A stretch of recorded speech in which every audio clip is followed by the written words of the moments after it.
ओम शांति। आज है 15 अगस्त 2024 की साकार मुरली। ओम शांति। बाप दादा मीठे बच्चे, बाप आया है तुम्हें सच्ची सच्ची स्वतंत्रता देने, जमघटों की सजाओं से मुक्त कराने, रावण की परतंत्रता से छुड़ाने। प्रश्न, बाप तुम बच्चों की समझाने में मुख्य अंतर कौन सा है? बाप जब समझाते हैं तो मीठे बच्चे कहकर समझाते हैं जिससे तीर लगता है, तो बच्चे आपस में समझते हो। बाप पढ़ा है इसलिए उनकी बात का असर होता है, तो बच्चे रियलाइज़ करते हैं कि अब पतित बन गए हैं, अब पावन बनना है। ओम शांति। बेहद का रूहानी बाप बेहद के रूहानी बच्चों को समझाते हैं कि ब्रह्मा मुख वंशावली ही जानते और मानते हैं, जिनको आदिदेव कहते हैं। बाप आकर श्रीमत देकर आत्मा को निश्चय कराकर, जब उन्हें परिचय मिलता है कि भ्रुकुटी के बीच में आत्मा निवास करती है जो कि अविनाशी है और उसका ये तख्त विनाशी शरीर है, तो बच्चे जान गए हैं कि हम आपस में एक ही बाप के बच्चे हैं। ईश्वर को सर्वव्यापी कहना ये एक बड़ी भूल है। हर एक में आज 5 विकारों की प्रवेशता है, तो कई तो समझते हैं कि ये ठीक बोलते हैं, परंतु कईयों को समझने में ज़्यादा टाइम लगता है। सब जगह यही हाल होता है कि माया के तूफान में चले जाते हैं। अभी तुम सबको समझा सकते हो, अगर कोई जास्ती अटेंशन नहीं देते तो पुराने भक्त नहीं। इन बातों को समझने वाले ही समझें। तुम्हारे पास नंबरवार है, कोई अच्छा इंसान होता है तो उसको समझाने के लिए अच्छे से आ जाता है, तो ऐसे को भेजा भी जाता है। हाँ, ओपिनियन देते हैं कि इनकी समझानी अच्छी है, वरना तुम कहते हो बाप को याद करने से विक्रम विनाश हो। अभी तुम समझते हो कि बाप डायरेक्ट हम आत्माओं को बात करके सुनाते हैं, अच्छा लगता है, इनके द्वारा सुनते हैं। बच्चों, तुम बाप का कहना नहीं मानते तो ऐसे नहीं कह सकते। यहाँ तो बाप बच्चों के समक्ष हैं। अज्ञान काल में भी बाप की और भाई की समझाने में फ़र्क होता है। भाई का इतना असर नहीं होता जितना कि एक पिता का होता है। तुमको भी समझाते हैं कि अपने आप को आत्मा समझकर बाप को याद करो, घड़ी घड़ी भूल जाते हो। तो बाप डायरेक्ट कहते हैं निर्विकारी बनो और 21 जन्म निर्विकारी बनकर पवित्र दुनिया का मालिक बनेंगे। यदि बुद्धि में नहीं बैठता तो उल्टे सुलटे प्रश्न करते हैं। बुद्धि में नहीं तो बिल्कुल नई बात है। गीता में श्री कृष्ण का नाम लिख दिया, वो नहीं हो सकता। अभी ड्रामा अनुसार तुम्हारी बुद्धि में है कि पहले सुनते थे, अब ज़्यादा असर होता है। बाप बच्चे कहकर बात करते हैं, बाप को याद करते हो। यदि प्यार से याद करते हो, यदि निरंतर याद करते रहेंगे तो पाप कट जाएंगे, जो जन्म जन्मांतर का पापों का बोझा सर पर है। ऊपर अखबार में किसी के ऊपर केस करते तो बाप ने स्मृति दिलाई है कि तुम पहले क्या क्या करते थे। ड्रामानुसार रावण के संग में ये हुआ, अब भक्ति मार्ग पूरा हुआ, पास्ट हुआ। दिन प्रतिदिन उतरते उतरते बुद्धि तमो प्रधान हो गए। जिसकी पूजा करते हैं उसको ठिक्कर बित्तर में भी कहते हैं। इसको कहा जाता है बेहद की नासमझी। शिव बाबा की पूजा करते हैं, दूसरी तरफ उसी बाप को सर्वव्यापी कह देते हैं। अभी तुमको स्मृति आई कि बेसमझी की जो हमने बाप की ग्लानि की। आप पुरुषार्थ कर रहे हो बेगर टू प्रिंस बनने का। श्री कृष्ण सतयुग का प्रिंस उसके लिए कहते हैं कि 16,108 रानियाँ थीं, बच्चे थे। अभी तो बाप के आगे कान पकड़ के कहते हैं भगवान बड़ी भूल हुई, रहम करो, कितनी बड़ी बड़ी भूल की। ड्रामा ही ऐसा है, इसलिए बाप कहते हैं सभी धर्मों का कल्याण करना है। जो बाप सबकी सदगति करते हैं, जिनके लिए कहा जाता है कि सर्वव्यापी, परंतु तुम्हारे कारण औरों को भी समझाना है। जो पहले पहले आए वही पावन थे। अभी तो परमपिता परमात्मा का तुमको परिचय है, कौन है, कहाँ निवास करते हैं। तुम कहेंगे ऊपर में है। बाप कहते हैं तुम्हारी खातिर सारी दुनिया खाते में आ गई। निमित्त तुम बने हो, तुमको सबको समझाना है कि अब पुण्य आत्मा बनने के लिए पुकारते हो। सब धर्म वालों को मुक्ति धाम में ज़रूर जाना है, क्योंकि ये भी ड्रामा है। तो ये ज्ञान सभी धर्मों के लिए, ऐसा नहीं कि एक धर्म के लिए। किसी आचार्य ने कहा कि आप सबको आत्मा में परमात्मा समझकर नमस्कार करता हूँ। इतने सारे परमात्मा हैं क्या? कुछ भी समझ नहीं। वो ठहरते नहीं, सेंटर्स में कितना समय ठहरते हैं। दूसरी कोई और हट्टी नहीं है। ऐसी क्या युक्ति रचें जो मनुष्य समझ लें। अभी तो सबको पैगाम देना है कि बाप को याद करो। यदि तुम ही पूरा याद नहीं कर सकते तो औरों को तुम्हारा तीर कैसे लगेगा। इसलिए अपनी याद का चार्ट रखो। मुख्य है पावन। जितना नॉलेज होगी, धारणा होगी, खुशी होगी। बच्चों को तो बहुत खुशी होनी चाहिए कि बाप आकर सदगति करते हैं। ये ड्रामा बनाया हुआ है। बाप मिला और बाप की मत पर चलना, ये समझानी सतयुग में भी नहीं में, ये संगम युग पर ही है।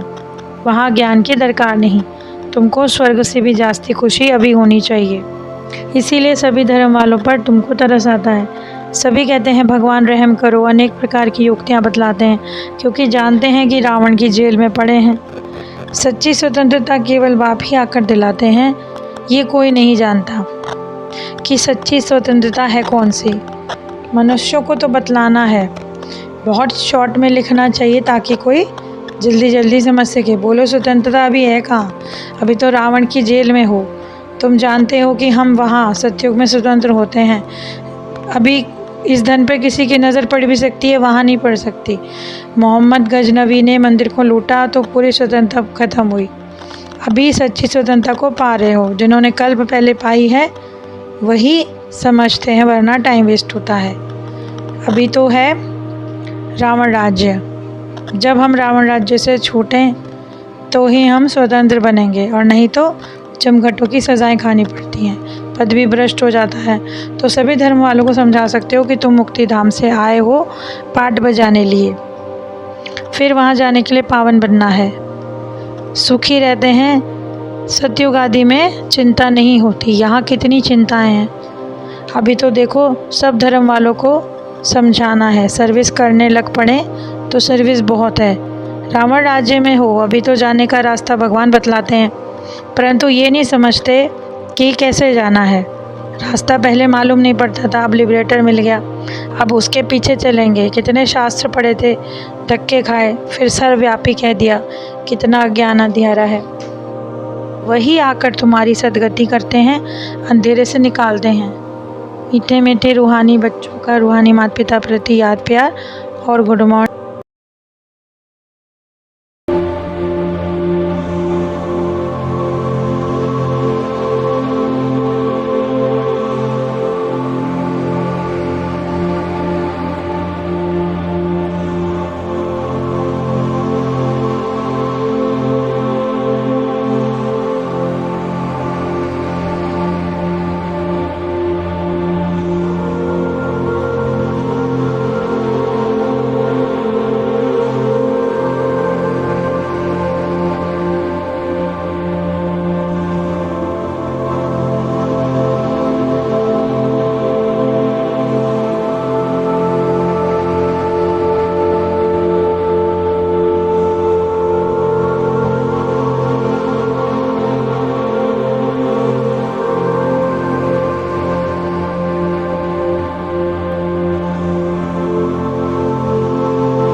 धारणा के लिए मुख्य सार है, एक बाप मिला इसलिए किसी भी बात की चिंता नहीं करनी, उनकी मत पर चलकर बेहद का समझदार बनकर खुशी खुशी सबका उद्धार करने के निमित्त बनना है। जमघटों की सजाओं से बचने और सच्ची स्वतंत्रता पाने के लिए पावन जरूर बनना है। नॉलेज सोर्स ऑफ इनकम है, जैसे धारण करके धनवान बनना है। आज का वरदान है, नॉलेज के लाइट माइट से रॉन्ग को राइट में परिवर्तन करने वाले ज्ञानी तो आत्मा भाव। कहा जाता है नॉलेज इज़ लाइट, जहाँ लाइट वहाँ रोशनी। ये रॉन्ग है, ये राइट है, ये अंधकार है। प्रकाश है तो सब समर्थ है। लोग समझने वाले रॉन्ग कर्मों के वशीभूत हो नहीं सकते, यानी ज्ञानी तो आत्मा अर्थात ज्ञान स्वरूप। ऐसे नहीं कह सकते कि ये होना चाहिए, उनके पास तो रॉन्ग को भी राइट करने की यानी परिवर्तन करने की शक्ति होती है। स्लोगन है, जो सदा शुभ चिंतक और शुभ चिंतन में रहते वो व्यर्थ के चिंतन से छूट जाते हैं। आज जीवन जीने की कला मुरली अनुसार बाबा ने कहा, सच्ची स्वतंत्रता रावण राज्य में एक परमपिता परमात्मा ही दिलाते हैं, इसीलिए समझानी देते हैं कि विकारों के वशीभूत नहीं होना है, निर्विकारी बनना है और पावन ज़रूर बनना है। वही सच्ची स्वतंत्रता है जिसके लिए हम अभी तक भगवान को पुकारते आए, और इस खुशी में रहना है कि नॉलेज की लाइट माइट से हम रॉन्ग को भी राइट में परिवर्तन कर सकते हैं। तो सदा के शुभ चिंतक और परिवर्तक हैं। तो आज की इतनी सुंदर और ज्ञान से भरी मुरली के लिए बाबा का शुक्रिया। ओम शांति।